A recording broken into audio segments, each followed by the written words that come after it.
Hi, everyone. Welcome to our podcast, our video cast on the grading the government, the BC government.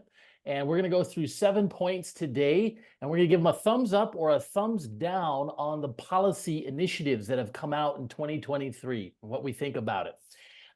Joining us today, we've got Tyson Kliem in Langley, That's right. Fraser Valley Realtor Extraordinaire. We have Norm Hiller joining us in Vancouver East, Vancouver and Burnaby Realtor Extraordinaire, and myself here. I'm based in Burnaby, just near Deer Lake, and cover the greater Vancouver area as well. Have license, will travel, right, gentlemen? Sounds exactly. Right. Okay. All right. Our first topic up for discussion here, a big point of discussion. This came in last year. You heard a lot of realtors in the community talking about it, and this was the cooling off period, what the province called the Home Buyer Protection Act. Thoughts on this? Do you give it a thumbs up, a thumbs down, and what are your general thoughts on it? Norm, go ahead. I'll defer to you. You're the expert. Are we going to be veteran. grading it after? I'll be grading it after. Okay, sounds good. So the home buyer, the rescission period, it's 3 full business days after acceptance that one can rescind or change your mind as a buyer, so you don't have to follow through with the purchase. The only issue is you have 0.25% that you'd have to pay to the seller as a fee to opt out of the contract. So on $1 million purchase, we're only looking at about $2,500. So it's a very small insurance plan, if you want to call it that, in order to opt out. What do I like about it? What do I not like about it? Obviously, it protects buyers, but it puts sellers in a really precarious position. And one day that buyer is going to be a seller as well. What I find is, there are some restrictions, like it doesn't apply to court-ordered sales, things like that. I have been asked years ago if one can write multiple different offers on different properties. I've always said no. One time I have done it, Sunday, a seller was looking at offers at 1 p.m. A different seller was looking at offers at 4 p.m. We had one offer out at a time. We didn't get the first property, but we managed to get the second property. And we legitimately only had one offer out at a time. We were very happy that we got it. In this market, I mean, what's stopping buyers from putting out 5, 10 offers out there, getting 2 accepted, paying the rescission fee on one, and getting the other offer? So I think it puts sellers in a really precarious position. I don't think it was thought out well enough. I think they should have consulted realtors and the real estate board and had a better discussion about it. I think it should have been implemented a little bit differently. Some of the reasoning behind it is they already have this for 7 days on new purchases, like on newer developments, but that's a whole different ballgame. I mean, those contracts for a new home are worded 100% in the developer's favor and protect the developer. So, that's great that it's 7 days for a new home. I think this is quite a thumbs down. I think it really needs to be revamped and rethought out. But again, that means more changes, and so that's my take on it. Yeah, I agree. It's reactionary policy. I think it's really what it was formed in. And honestly, I think they're trying to do a good thing because the market was so hot. It was white hot. It was crazy. And so they're going, how do we protect buyers in this who are writing subject-free offers on properties that they haven't, like some have seen sight unseen? And so they're trying to think of ways of how to protect that. But again, it didn't seem like it was the most well thought out strategy in that. And the funny thing about it is, it came in too late. It came in, when it was implemented is when the market cooled right down and people were able to put subjects in, because a standard, or not standard, but if somebody's writing a contract, usually they can put in that they have different subjects connected to financing, to inspection, to insurance, all those different factors in, and those usually you give yourself about 5 business days in it. And so there's no point for them to rescind, because they can use their subject removals and look at that and go, okay, well, we've done our due diligence now. So yeah, it is a thing to protect buyers who write subject free. But I just, again, with Norm, I don't think it's fully well executed. I think there's some things they can revamp in it. But yeah, so I don't know. I think it's a thumbs down, maybe mid thumb, because I understand the intent behind it, but I think it was rolled out a little too quickly without much thought to the other implications that fall into it.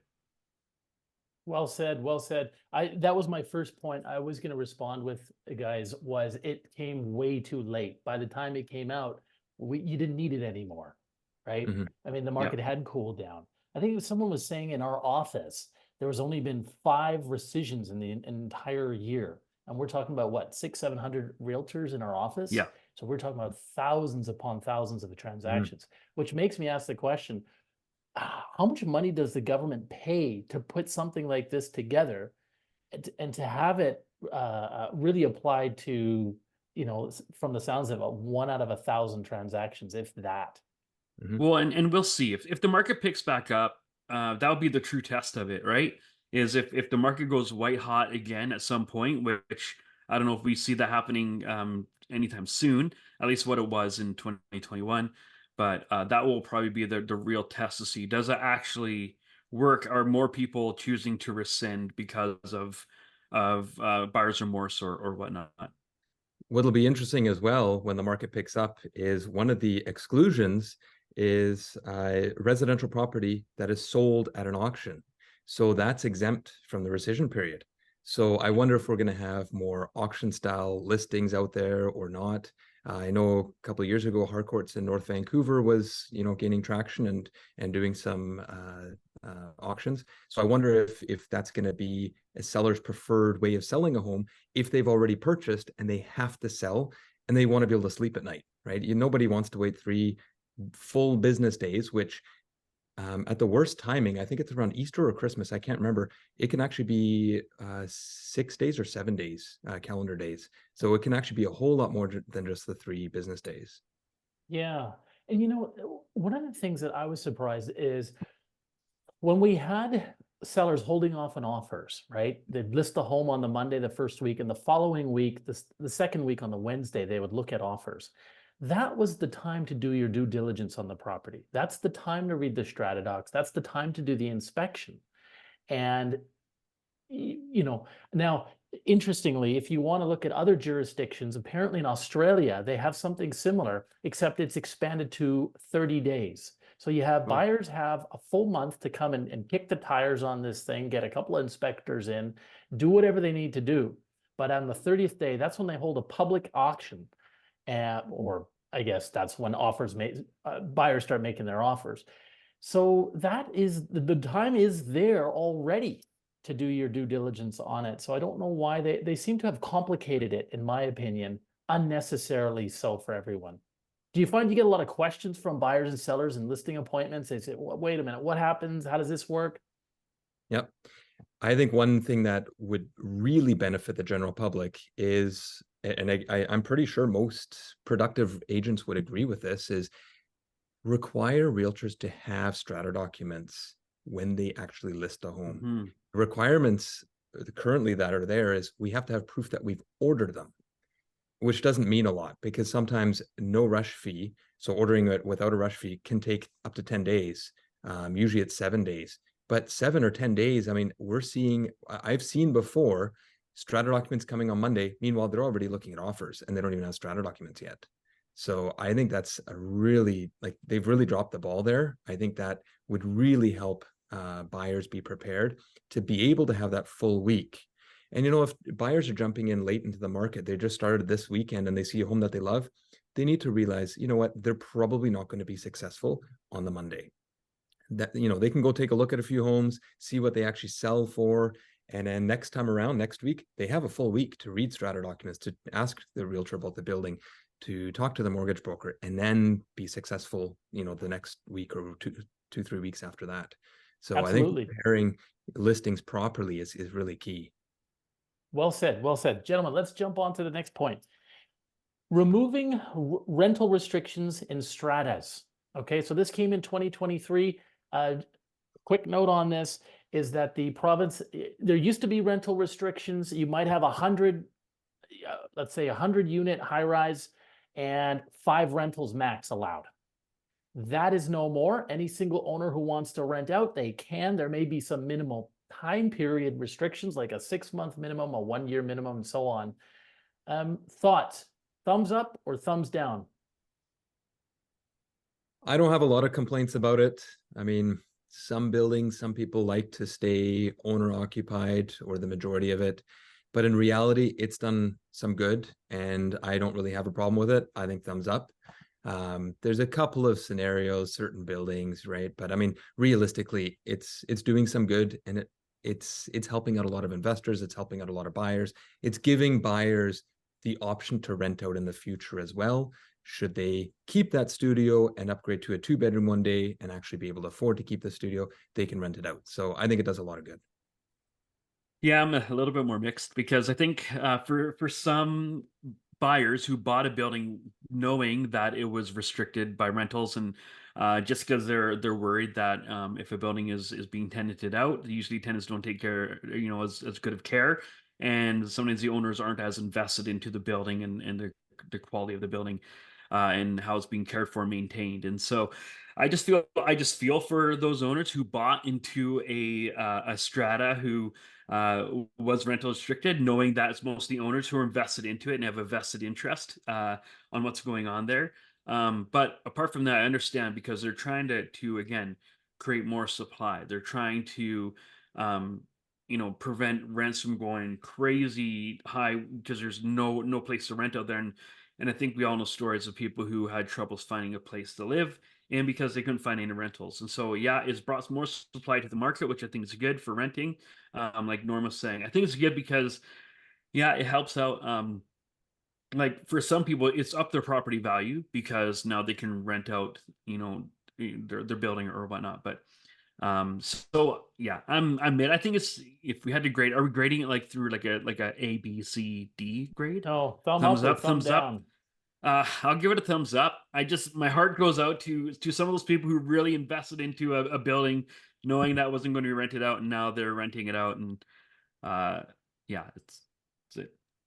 I'm going to give this one a thumbs up as well. I think it was from a big policy perspective, it was the right move to make because people need homes and they need more options. And whenever I was reading through strata documents, any rental restricted building, and you tell me what you guys experience, but I found always that there was a long waiting list, 8 people on the waiting list, 13 people on the Yeah, waiting list, 5 years long. So there was a lot of owners out there wanting to rent their units. And I always thought it was unfair that you're handcuffed from not being able to rent out your own home. I just found that bizarre. So they can do that now. It does provide another option to somebody who wants to rent a place as well. So it's a win-win.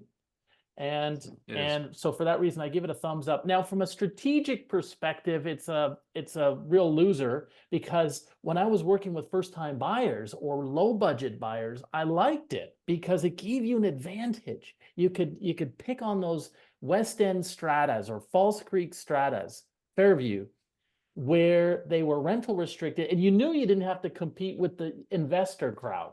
It was just you and maybe another couple, and that was just easier to get your buyers in, slide them in the door there, but that's no longer the case. Thoughts on that? Yeah, I agree with you. I think there are a couple of small downfalls to it.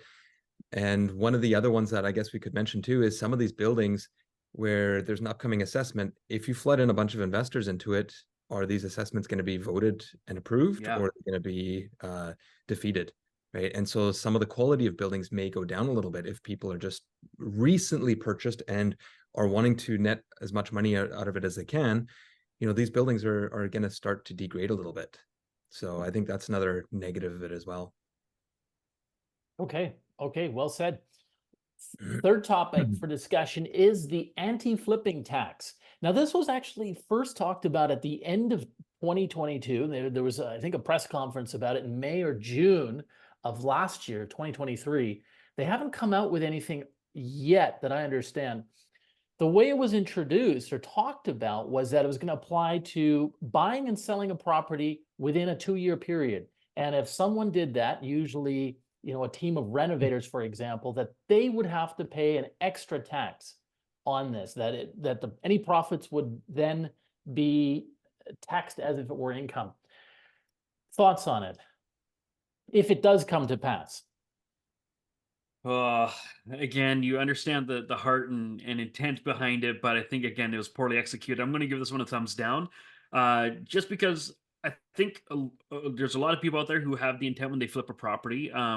That like I know a lot of different people who've moved into a place and they want to renovate it, and then be able to, that will go up in value and they'll get a return on their investment plus then some because the value of the house has gone up, and then they want to be able to climb that kind of housing ladder in that way. And I think it's really punishing young families or young couples and other ones who are trying to get to upsize in their market and Mm. they want to put the sweat equity in. I understand it's trying to get away from those investors who just do a quick flip. It's sloppy. It actually doesn't really help the property. It probably does more damage to it.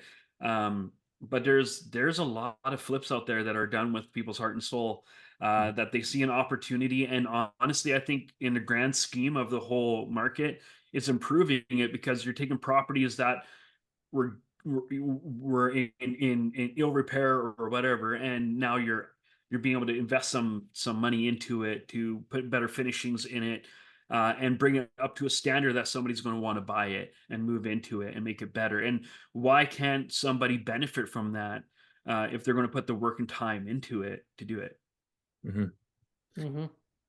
I would have to agree. I give this one a big thumbs down. Obviously, I'm a little bit biased. In years past, I've had a family member who has flipped a number of properties over the years. But here's the thing, most of the properties that he's flipping, it's not a condo from 2010 and making it to 2024 standards. It's not that. Some of these are buildings from the 70s, and it's people with mental health issues. It's hoarders. It's these properties most people would deem unlivable. They're quite disgusting. Like Yeah. one of them was carpet standing on there with my shoes, and I go to move and my feet are stuck. Like some of these properties are beyond like not livable. So these contractors are adding a lot of value and making it like a new home inside. The problem I have with it is selling some of these buildings from the 1970s. It's a if they're if CMHC and Genworth have an issue with the buildings, buyers are going to have to put more down. So maybe 20, 25%. Plus, if these buyers now also need 50, 60, $80,000 for renovations, that's a whole different caliber of buyer. That buyer is buying something significantly newer with in-suite laundry, with amenities, things like that. So it's really hurting units like that. But these buyers who are okay with homes in that range don't have the capital to put that money down and to do the renovations. So I also had to laugh when I looked at the exclusions, and they were talking about losses. I just think it's a big gray area that CRA has made for themselves. What Mm-hmm. if a loss is incurred as a result of disposing the flipped property? Any losses resulting from the sale of a flipped property is deemed to be nil. So the government wants wants the tax money, the additional taxes, but if there's a loss, they want no part in it. So, I kind of have to laugh at that. I mean, it's to be expected, but I don't think it's doing any good. Some of these developers are going to choose to rent it out and with the hopes of the tenant moving out soon so that they don't have a worn property that they can sell a still basically new property. And they're going to have to take on that extra risk, which all this is going to be added into the price. So when you have a fully renovated home, somebody can buy it, all the renovations, everything's rolled into the mortgage. It's nice and simple. Yes, there's property transfer tax, all the extra costs that are rolled into there as well. But most buyers aren't willing to do all that work or to get it done for them. Yeah, absolutely. Well said. I give this one a big thumbs down. And I mean, I think the reason they may not have rolled this out yet is because they put a little bit more thought into it. And then they realized, wow, we're creating a lose, lose, lose situation here. Like you said, Norm, the buyer loses because now they need to come up with not only the down payment for the purchase, but they have to come up with the $100,000 on top of that, which would otherwise have been just rolled into the mortgage if they were buying it from the renovator, right? The seller loses because they have less potential buyers to sell to now. You need an end user who's going to renovate that. Mm-hmm. Okay. And I presume the government would lose a little bit more in terms of the turnover of these units on the property transfer tax. Yeah, it's a bad idea. The way I saw it is, it's Peter Plumber and his son Eric the electrician. It's not a big company Yeah. doing these renos. They go in, it's father and son team, they go and they renovate it. Maybe they put in $50,000 in materials. The rest is sweat equity, and they're able to flip it. It works for them because they already have the contacts in the industry. They know where to get the supplies at the best prices. And so that's why it works. Other people getting into this business, they tend not to do as well with this, certainly not with the first flips. One thing I want to add to that, speaking on, Peter Plummer, once in a while you get these bigger contractors who are adding in one of these condos between jobs. And I've seen flips done within a month. So that's a very short turnaround. That's way shorter than any home owner could arrange themselves. And it keeps, again, this doesn't happen very often, but it keeps it incredibly cutthroat. These renovators who know what they're doing, there's a lot of competition in it as well. They're not all making $100,000 each flip, right? And nobody talks about the times where they've lost money. Everybody in real estate, who sold, they only ever talk about the times they've won and made money.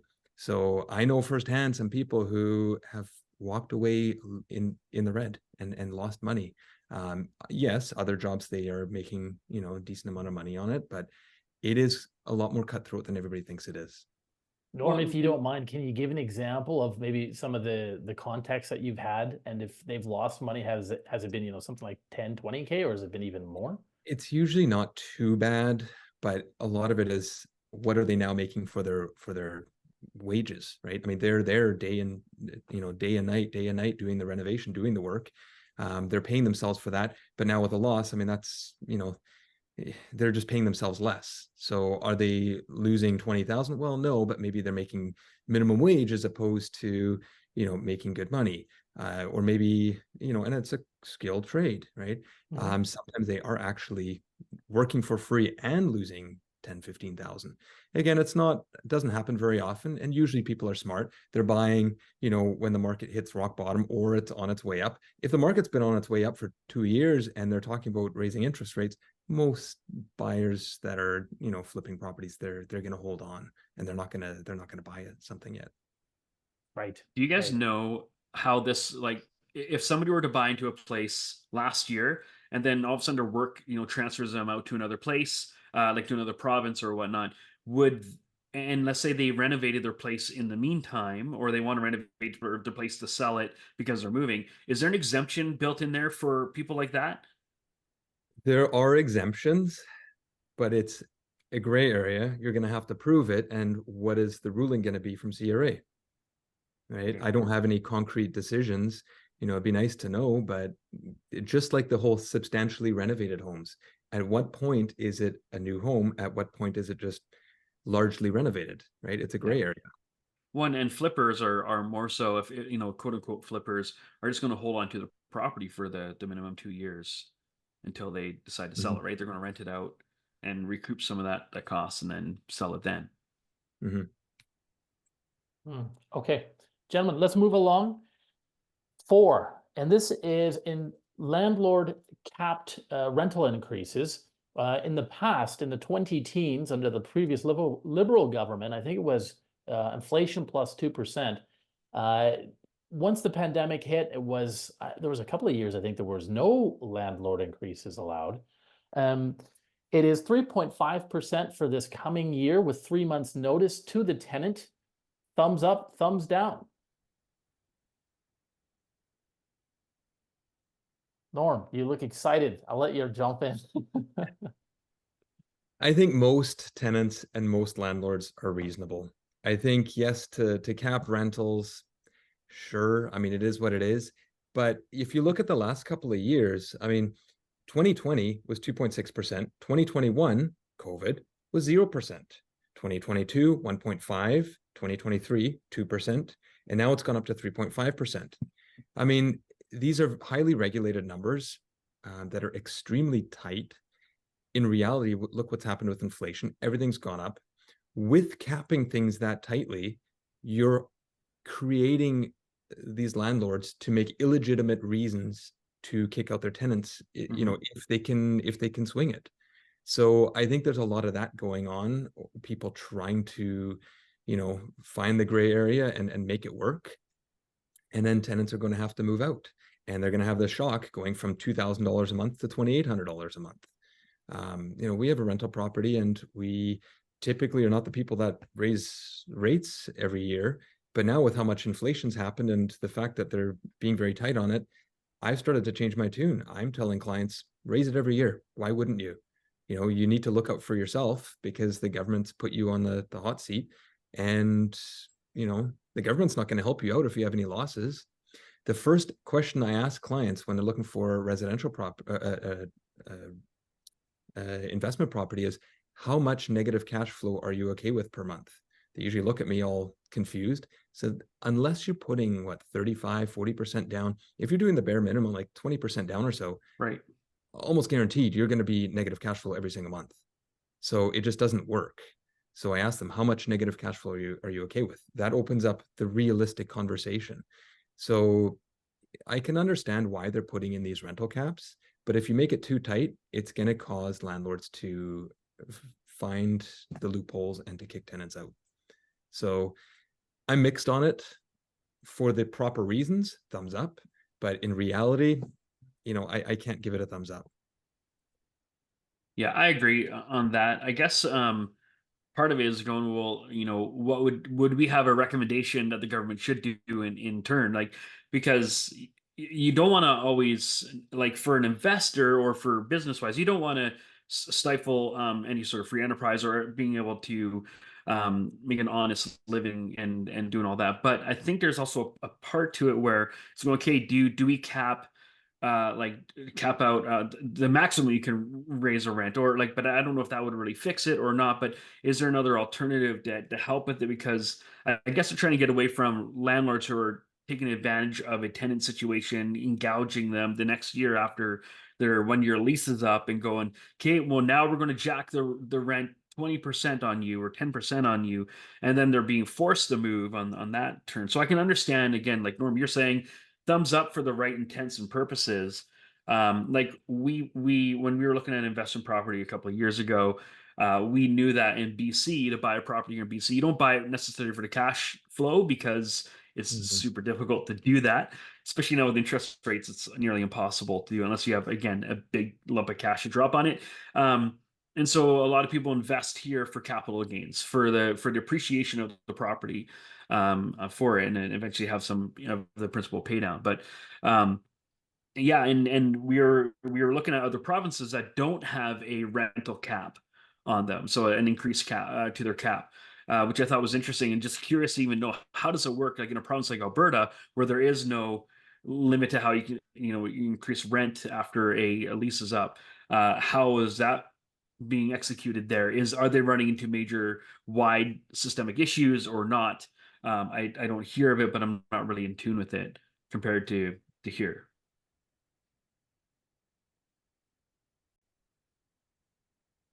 Okay, and I'm going to say I'm going to give this one a thumbs down, and I'm going to tell you why I'm going to give this a thumbs down. This is sort of like a continuous thumbs down over the years from COVID. And the reason is this, like yourselves, I own an investment property as well. And I understand, I feel for tenants, obviously, with rents going up. I used to rent here. When I first came to Vancouver, I was in West End. And same thing, it wasn't easy finding an apartment, and you're paying a lot more there than anywhere else. But some of the things that the province, I think, forgets about the landlords is, most landlords are mom and pops. They're guys like you and me and our wives. It's not big companies that are doing this with condos.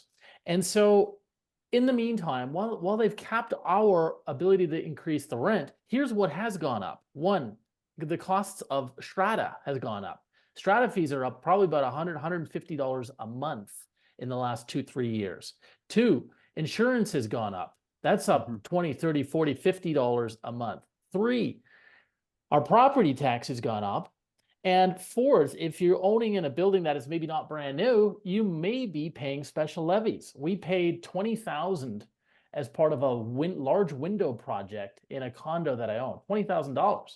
Wow. Now I'm happy to pay that. That's okay. I take that on as the owner. That was my choice, and I knew that going in. But I don't appreciate them saying, no, no, you can't. You can raise the rent by $25. I mean, it's a bit of a joke.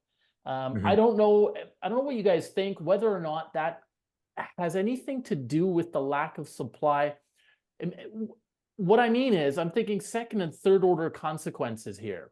Meaning, if you tie the hands of the mom and pop investors, how willing are they going to be to go out and to buy a second or third property? And if that's the case, what are developers thinking? Are they thinking that this is not the environment for us to launch a pre-sale in Surrey? I don't know. I don't have the answer to that. Mhm. I recently spoke with a property manager who does a ton of leasing, residential rental properties, and he was asking, "Hey, are there any metrics in tracking negative vacancy rates?" I mean, we've seen low rates. I've Googled and seen like 0.9%. I don't know how accurate these numbers are, but at some point it goes to negative. I mean, when you have 30 people, 40 people at your door in a 2-hour window looking at the looking at the home, they're all going to be unsuccessful except for one. Well, there could be, a bunch of people out there that are just unsuccessful all the time at getting a home. Well, at what point is it negative vacancy rate, right? I think if we take a step back and look at, hey, what are the problems with housing? We don't have enough and too many people. So why don't we just build more homes? And maybe maybe the government should be subsidizing somehow the trades, like Red Seal certified contractors, like give them a refund after they've done their schooling over the next 4 years. After that, give them a refund for their schooling.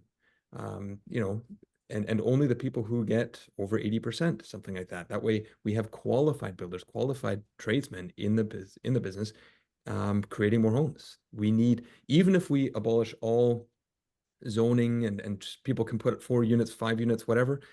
I mean, there comes a point where we just can't build them. And Yeah. that's what I feel we're at right now. We can't build enough for the people that we have here. Okay, let's move along to point number 5. This is fairly new. Fall of 2023, province announces a heavy restriction on short-term rentals. Specifically, we're talking Airbnb, Vrbo, and other vacation hosting sites. The restrictions are, if you are an owner and you're renting it out, it has to be your principal residence. It differs from municipality to municipality. In Vancouver, for example, it has to be part of your residence. Like you're not supposed to be renting out the laneway house, for example. It's supposed to be a room downstairs, no stove in the basement, and so on. But that is dependent on the municipality, and you're not allowed to rent for less than 3 months. So this would be in specific municipalities. I think a lot of people, we still can't grasp what the impacts of this are gonna be. I know, having read a few articles, there was some talk that healthcare workers could be affected if they're coming in to backfill for nursing and doctor positions for short period of times. The film industry is on record as saying that this is a kick in the gonads for them, because a lot of their projects are only 2 to 3 months. So did you say gonads? I did. I like the pronunciation. It's the accent. And they're just, their workers are up here on a contract basis. They don't need 1-year rentals. So I think, again, there may be some ancillary impact on our economy. And I think I'd be interested to know, I imagine that the hotel industry, they should put a hand on their shoulder and just give themselves a pat on the back. This is a big win for them, because according to the province's website, there's approximately 17,000 short-term rentals. And one stroke of the pen, the province has knocked out all that competition for the hotel industry. Yeah. It's almost like the taxistas trying to take Uber out by the knees. Thumbs up, thumbs down? I'll give 2 my thumbs down. ruling after. I'll give my ruling after my piece here. If it were minimum 1 month rentals for short-term rental, I could understand the reasoning behind it. Maybe, the hotel industry, are people contributing to society in doing short-term rentals? I mean, that's what hotels are for. If we're really just taking their business away and after hours we're dealing with, you know, a side business. I mean, I understand. I understand, you know, capitalism and think there's a lot of, you know, people should be rewarded for their efforts. But having said that, I mean, are they contributing to society? Well, I don't know. Um, I think with this new thing where it's supposed to be 3 month minimum rentals, you know, it like you said, healthcare, you know, movie industry. I think there's a lot of industries that were overlooked that it's going to affect. Um, so I think for the right reasons, it could be a mediocre. I think in reality, it's not going to help out. I don't think it's really going to free up that many homes for long-term rentals. Again, stepping back, I think we need to build more homes. We have a forest fire here of an issue, and we're splashing some water on it, you know, and expecting that to do anything. We have to catch up and we have to reverse this issue that we have. So my ruling is thumbs down. You know, I think if we're implemented better and, you know, minimum 1 month rental, maybe it would be about here, but I don't think this is actually going to help.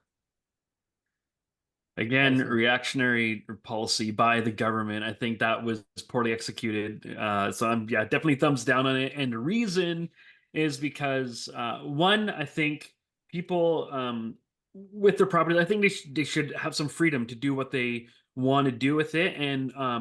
And honestly, I feel like the world has a way of sorting those things out. If you're not a good manager of something, you're going to lose money on it, and then that's how it works. And so you're taking away some of that freedom for people to try and build some sort of wealth for themselves. But I think they think that they're just going to, you know, in the federal, you know, it's a federal, provincial, municipal thing.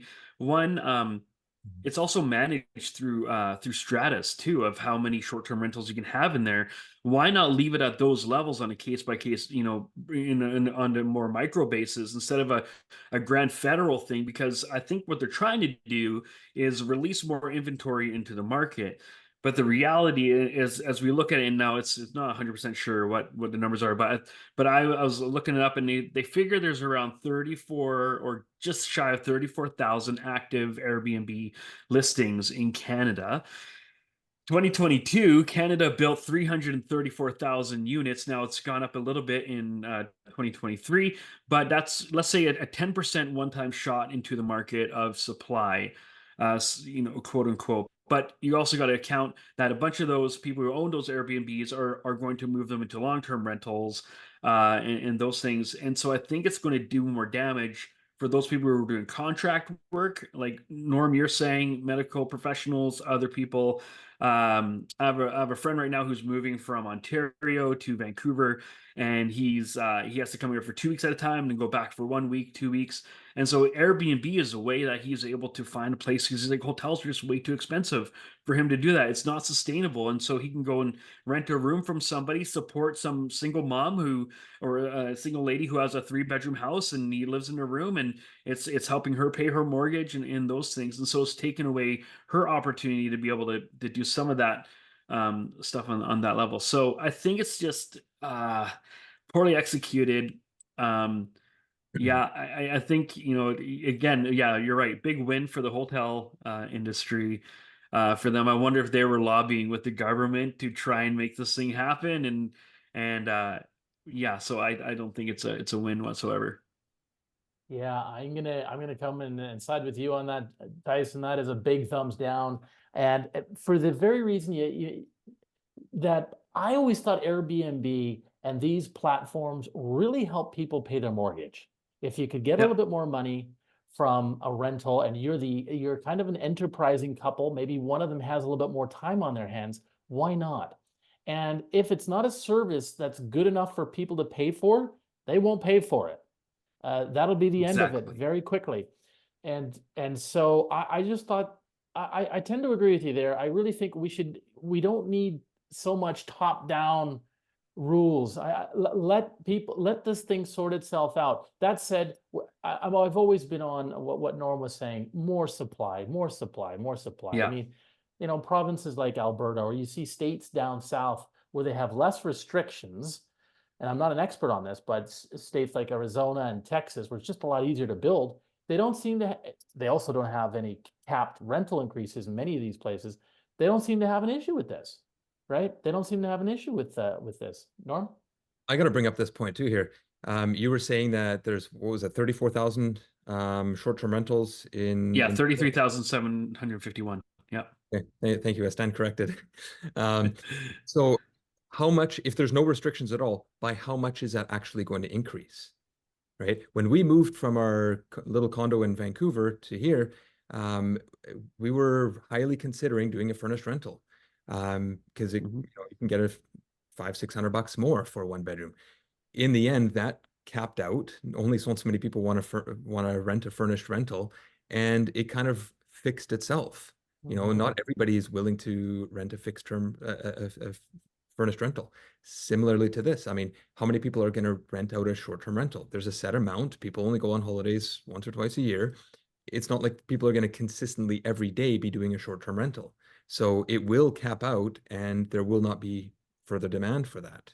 So I think, like Christian Yeah. said, we need to really concentrate on supply, and that's it. I think it's misappropriated, right? Like the way that where they're putting a focus on is they're saying, oh, Airbnbs are bad, or this is really like, and it's almost like they're painting a picture that there are buildings sitting in Vancouver, like a tower that's empty. It's just all Airbnb or whatnot. And I don't know if that's necessarily the case. I think what they should rather be focusing on, yeah, is how do we up building and how do we up building more supply.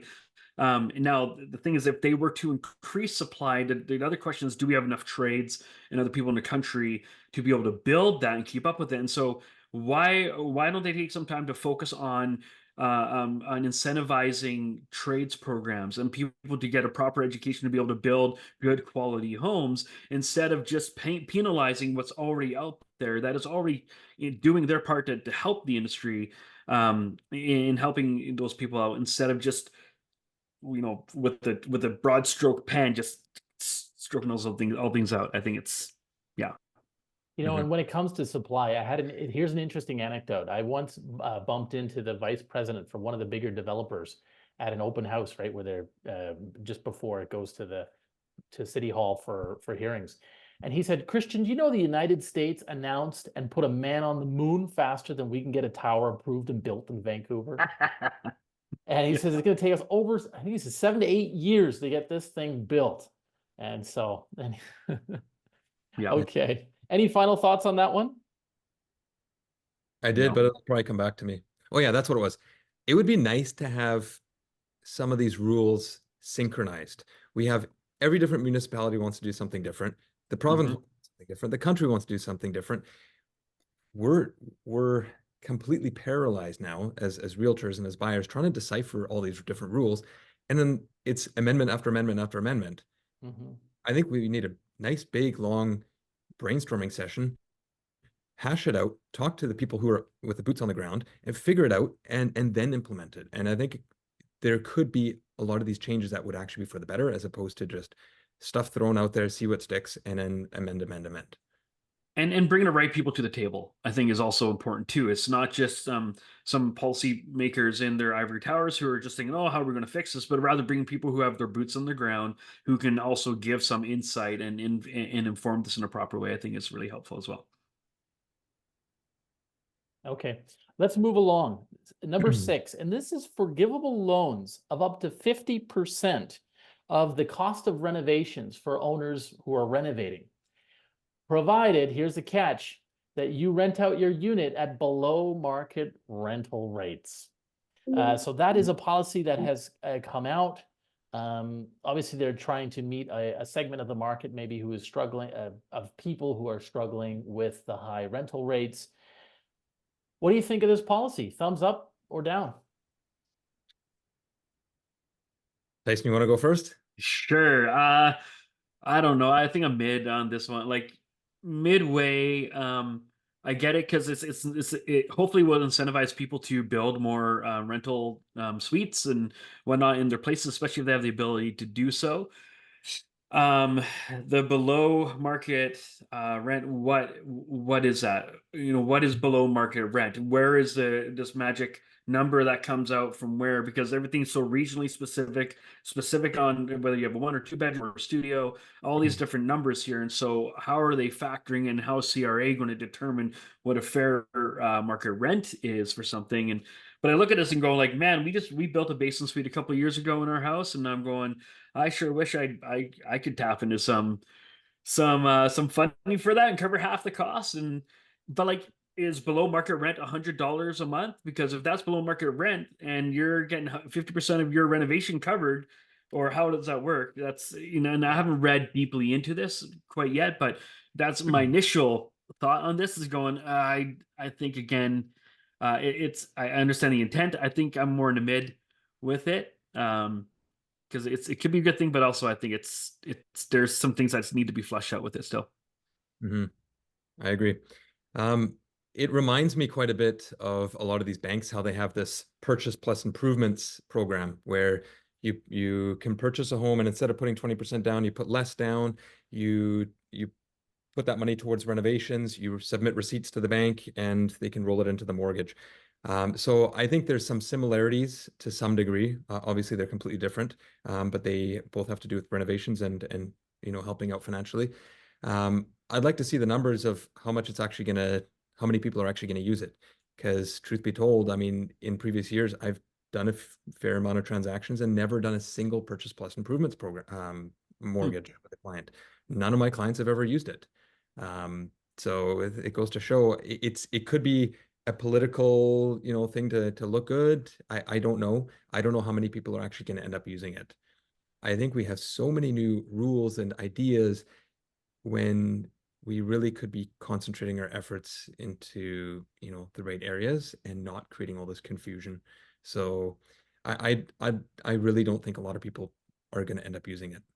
So I would say, mid, but maybe I'm being generous. I don't know. I'm gonna Yeah. give it a thumbs up, actually. I think it's a great Okay. idea.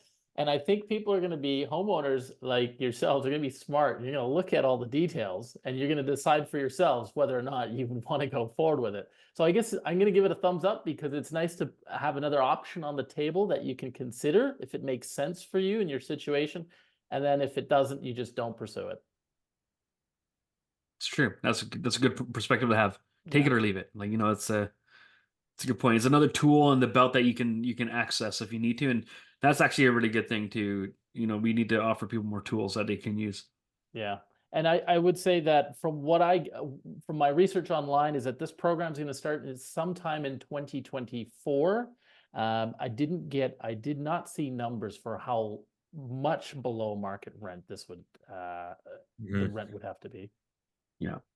And it was Okay. interesting because, sorry, it's just I remember a number of years ago, before I got into real estate and stuff, I used to do home renovations for a company, and we were busy in the down season. This was around '08 or '09 when it took a big hit, and the government rolled out a home renovation tax credit. I don't know if you guys remember that or not, but you can. I don't remember what all the rules around it, but I just remember that it kept our crew busy as people were renovating and improving their homes. And that really helps, I think, stimulate some activity in the economy with that. So it'll be interesting to see, does this do a similar thing? I think it's in a similar kind of vein of what they're hoping, but also to bring in more rental inventory. But we'll see. Mhm. Sure. Okay, gentlemen, our last one, number 7 here. New zoning requirements are going to be forced on the municipalities by the province. And so far, this is the way this has been couched is the missing middle, right? And that is between high rises and detached homes, we don't have the 3 to 6 units on a lot that you would find in other places in the world, like in Europe and so on. Right now, in a lot of cities, Vancouver, Burnaby, you can already duplex your lot. I know in Burnaby, it was last September 2023, they made it so that you can, provided it's large enough, most lots are, you can duplex your lot. Now, what the province is saying in 2024, and it's June, July-ish, that they're going to introduce legislation allowing homeowners to put 3 and 4 units, 3 and 4 plexes, as they're called, onto a single lot. Potentially 6 units on a lot near a SkyTrain or a transit hub. Mhm. They have said that, and this is according to the BC government site, that this has worked in places like Auckland, New Zealand, and that it's added over 100. They believe here in BC it could add over 130,000 units in 10 years, so 13,000 units per year. In Auckland, it's added 20,000 units in the last 5 years. Now, I don't know how big Auckland is relative to Vancouver. I think it might be a smaller region. But anyway, their projections, 130,000 over 10 years. Thoughts on this policy, up or down? Down. Well, Go I'm ahead, saying Tyson. down. I'm saying down. Just because one, uh, I mean, with a lot of realtors and all of us are confused as to what is what, and like I know they're still fleshing out exactly what all these mean, and giving the municipalities some time to catch up on this and create their own policies around it, to kind of follow Mhm. suit with it. But part of my thing is when I first saw it rolled out, the thing that came to mind for me was it's policy without a plan, or it's densification without a plan. Um, I understand, and I like the densifying around transit hubs. I think that makes sense. I think that's really good and that's smart. But when it comes to, for example, I live here in Langley, out in the Fraser Valley, and Brookswood or Fern Ridge area in South Langley came out with a plan where they're going to increase their population to 47,000 people that live there. Now, with this new, what the governments want to roll out, the BC government will increase that to 117,000 people, over doubling what they've already increased, like brought an increase in. And we look at it and go, okay, I think a lot of us are already running into the issue of infrastructure. We're running into schools, hospitals, even wondering as we look at it, electrifying and electrification of places. Do we have enough power that's running into these places? Plumbing, is there enough sewer lines or big enough sewer lines to handle the capacity? Like one of my friends was saying, where's all the poop going to go? Like, can our sewer plants handle all the, like, a lot of that? And so I think they're putting a cart before the horse. And the cities take years. Langley took years to develop the Fern Ridge plan, the Brookswood kind of new OCP they created for it, and now that's being thrown out, and the mayor is just in shambles, just trying to figure out what to do with it. And so I understand again the reasoning for it. I know Vancouver had just rolled out something very similar to this, and so my question is: does now the provincial plan supersede what Vancouver just rolled out, and all that work and energy and money and staffing and all this sort of stuff they put into this is that going to be thrown out the window in order to roll in this new thing? And it's interesting how they chose a town of was 5,000 or more people. And I feel like there's a lot of communities that are over 5,000 people in British Columbia, and that's going to cause just lots of catching up to do, and a lot of chasing that the cities and townships are going to have to do. And it's going to leave us in for, like, there's extenuating circumstances that are going to happen to this that we're not aware of, that are going to happen as a result of this. Like, hence, like the federal policy to immigrate and increase immigration to 1 million people into our country. The thing that they didn't factor in is hospitals, schools, housing, all these other things that they didn't really factor into the equation now are having an effect on us. Will this have a similar kind of result? Absolutely. Okay. I initially was going to give it a 50-50, but your points I forgot about. And I honestly, I can't give it anything higher than a thumbs down. I love the idea of densification. I love the idea of getting people out of, detached homes that can be for the suburbs, or that can be far away from transit hubs. We're gonna see the Clayton area, all those parking issues. We're gonna see that all over every municipality. It's just simply not sustainable. I have to bring up a couple of different examples, like by Central Boulevard, in Burnaby, right by Patterson SkyTrain station. There's some townhomes built in, I believe it was 2006. They're stacked townhomes, so 2 levels and then 1 level units below. Not that many units, but it's a fair sized plot of land. They have already been for sale to a developer. This is built in 2006. So we're taking Wow. our builders, putting them into building newer homes, And let's call it, okay, it hasn't sold yet. By the time it sells and gets demolished, maybe it's 20 years, 25 years. So our builders are now building homes that are good for 25 years, and then we're tearing them down. It's completely unsustainable. We need to have our builders build homes for 70 years, 80 years, 60 years instead of 25. So, I do have an issue with the densification without a plan. For once, it would be nice if they actually had a plan properly implemented, discuss it with municipalities, maybe realize that, hey, we can't have these unintended consequences. Otherwise, what's the next plan going to be? Are they going to be requiring us to compost our own But that's sewage? what municipalities have been doing, but building OCPs and other stuff. So it's like, Exactly. So we're going to be, what's the next rule? Everybody's mandated now to compost their own sewage. Like it has to be a properly thought out plan. So it's going to have so many unintended consequences, and we don't have the amount of builders to build 4 units now instead of one home. Obviously, the square footage is not 4 times the amount, like a 4,000 square foot house. It's not going to be 12,000 square feet for 4 units, obvious, but it's going to take more time to build 4 units than one. We do not have the builders to do all this. I think with the Vancouver specials, they had standardized building plans. Christian, I think it was you that mentioned a couple of weeks ago when I met with you. You were saying, like, why don't we have standardized building plans for these 4 units? Right. So this is what you can do on a 33 by 122 lot. This is what you can do, find the most standardized lots and provide free, good plans for builders. That's something how the government can actually help us with. did Right. Vancouver not do that with their latest? Did they do I, that in their latest one? Okay. I could be, I could stand corrected. I'm not sure. I mean, I know they have typically guides and stuff like that, but Yeah. it's Okay. nice to have some ready to go building plans pre-approved. If it's a 33 by 122, no trees, boom, stamp of approval, done. Right? It'd be nice to have that.